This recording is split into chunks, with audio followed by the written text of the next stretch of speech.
Supreme court ముందు పోలవరం నల్లమల సాగర్ పై తెలంగాణ ప్రభుత్వ అభ్యంతరాలు తెలియజేశామన్నారు మంత్రి ఉత్తమ్ కుమార్ రెడ్డి. ఆర్టికల్ 32 బదులు ఆర్టికల్ 131 కింద సివిల్ సూట్ దాఖలు చేయాలని సుప్రీంకోర్టు ఆదేశించిందని, వెంటనే ఆర్టికల్ 131 కింద సివిల్ సూట్ వేసి ఇంజెక్షన్ ఆర్డర్ కోరుతామన్నారు. నీటి కేటాయింపులు లేకుండానే నల్లమల సాగర్ పై ఏపీ ముందుకు వెళుతోందని, అందుకే పోలవరం నల్లమల సాగర్ పై న్యాయ పోరాటం చేస్తున్నామన్నారు. కృష్ణా గోదావరి జలాల్లో రాష్ట్ర నీటి హక్కును కాపాడేందుకు అన్ని స్థాయిల్లో తెలంగాణ ప్రభుత్వం పోరాడుతోందన్నారు ఉత్తమ్. గోదావరి జలాలపై ఏపీకి వ్యతిరేకంగా సుప్రీంలో ఉత్తమ్ తరపున ఘాటు వాదనలు వినిపించారు. మొత్తం 13 అంశాలను తెరపైకి తెచ్చారు. గోదావరి జల వివాద ట్రిబ్యునల్ అవార్డు ప్రకారం పోలవరం ప్రాజెక్టు ద్వారా ఏపీకి కేటాయించిన నీరు 484.5 టీఎంసీలే. స్టాప్ వర్క్ ఆర్డర్ ని ఎందుకు పట్టించుకోరని ప్రశ్నించారు. అనుమతికి మించి నీటిని ఎత్తిపోసే సామర్థ్యంతో ఏర్పాట్లు చేయటం తెలంగాణ హక్కులను భంగంగా చెప్పారు ఉత్తమ్. ఏపీ పునర్వ్యవస్థీకరణ చట్టంలోని సెక్షన్ 84, 85ల ప్రకారం అవసరమైన GRMB, KRMB, PPA, apex council నుంచి అనుమతులు తీసుకోలేదని వాదించారు. పోలవరం ప్రాజెక్టులో మార్పులు చేయడానికి కేవలం కేంద్ర ప్రభుత్వానికే అధికారం ఉంది, కానీ ఏకపక్షంగా ఏపీ మార్పులు చేసేసింది అన్నారు ఉత్తమ్. 2019 అడ్వైజరీ కమిటీ విధించిన షరతులను కూడా ఏపీ పాటించదా? ఇది కేవలం నీటి వాటాల వివాదం మాత్రమే కాదు, మార్గదర్శకాల ఉల్లంఘనపై అంశం కూడా అని వాదించింది తెలంగాణ. ముల్లా పెరియార్ కేసులో సుప్రీంకోర్టు తీర్పు కూడా సైట్ పిటిషన్ చూడాలని, ఒడిశా వర్సెస్ కేంద్రం కేసులోని తీర్పును కూడా తెలంగాణ ఏపీకి అప్లై చేయొచ్చని కూడా సూచించింది తెలంగాణ. ఈరోజు సుప్రీంకోర్టులో మా అబ్జెక్షన్స్ పోలవరం నల్లమల్ల సాగర్ ప్రాజెక్ట్కి తెలియజేశాము. సుప్రీంకోర్టు హెస్ అడ్వైజ్డ్ దట్ మీరు ఆర్టికల్ 32 ఆఫ్ ద కాన్స్టిట్యూషన్ కింద మా ముందుకు వచ్చారు. ఆర్టికల్ 32 బదులు మీరు ఆర్టికల్ 131 ఆఫ్ ద కాన్స్టిట్యూషన్ ఆ ఫామ్లో రండి, సూట్ ఫామ్లో రండి అని చెప్పి సుప్రీంకోర్టు అడ్వైజ్డ్ అస్. దాని ప్రకారము మేము ఇమ్మీడియట్గా ఆర్టికల్ 131 ప్రకారం సూట్ వేసి ఈ ప్రాజెక్ట్ నిర్మాణంపై ఇంజంక్షన్ అడగబోతున్నాము. ఇప్పుడు ఇద్దరు ముఖ్యమంత్రులు వారి మాటలతో అందరం ఏకీభవిస్తున్నాం. అయినా సరే వాస్తవంగా ఆ ప్రాజెక్టుకి సిడబ్ల్యూ అనుమతి లేదు, నీటి కేటాయింపు లేదు, ఏ అనుమతులు లేవు. కానీ మరి తెలంగాణ నీటి హక్కులు కాపాడుకోవడానికి మేము లీగల్ సేఫ్ గార్డ్స్ కూడా తీసుకుంటున్నాము.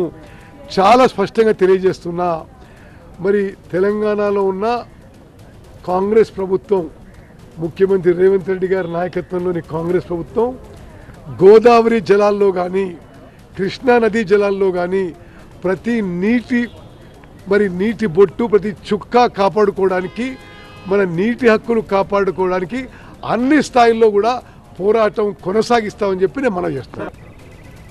చంద్రబాబు నాయుడు గారు మాట్లాడింది నేను చూసిన, కానీ వాస్తవంగా ఈరోజు సిడబ్ల్యూసి ముందు పాలమూరు రంగారెడ్డికి ఆంధ్రప్రదేశ్ ప్రభుత్వం అబ్జెక్షన్ చెప్తుంది.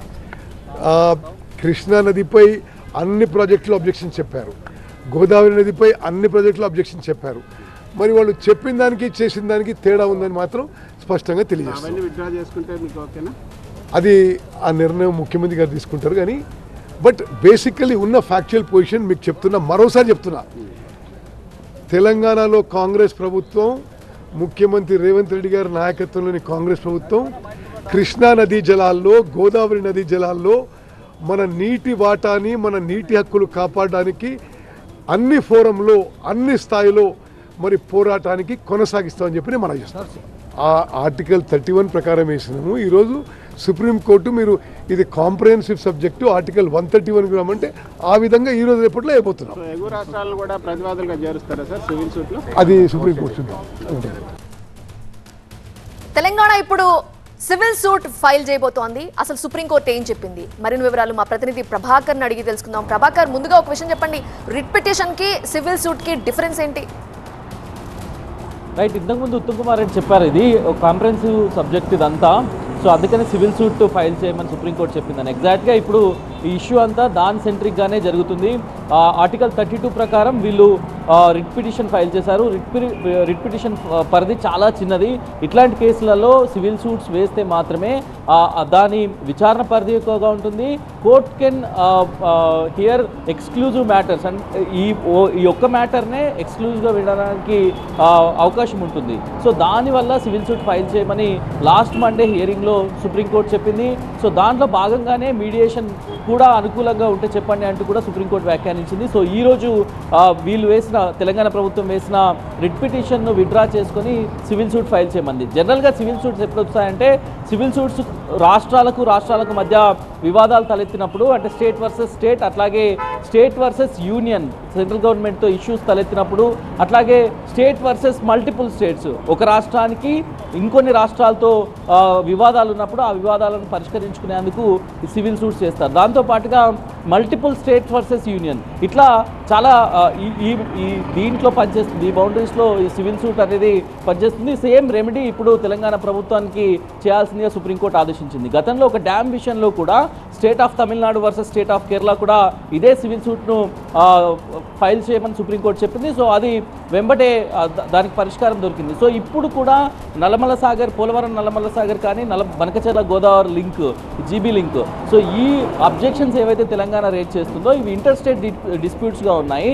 సో దీంట్లో కర్ణాటక అట్లాగే మహారాష్ట్ర కూడా ఇంక్లూడ్ అవుతున్నాయి గోదావరి వాటర్స్లో, అట్లాగే కృష్ణా వాటర్స్లో. సో ఇప్పుడు వీళ్ళు ప్రధానంగా ఫైల్ చేస్తుంది గోదావరి వాటర్స్ కాబట్టి దాంట్లో రెండు రాష్ట్రాలు కూడా ఇంక్లూడ్ అయ్యే అవకాశం ఉంది. కాబట్టి సివిల్ సూట్ ఫైల్ చేస్తే ఎక్కువగా దీనిపైన విచారించడానికి వీలవుతుంది అనేది సుప్రీంకోర్టు భావించిన నేపథ్యంలో ఇప్పుడు తెలంగాణ ప్రభుత్వం సివిల్ సూట్ ఫైల్ చేయబోతుంది.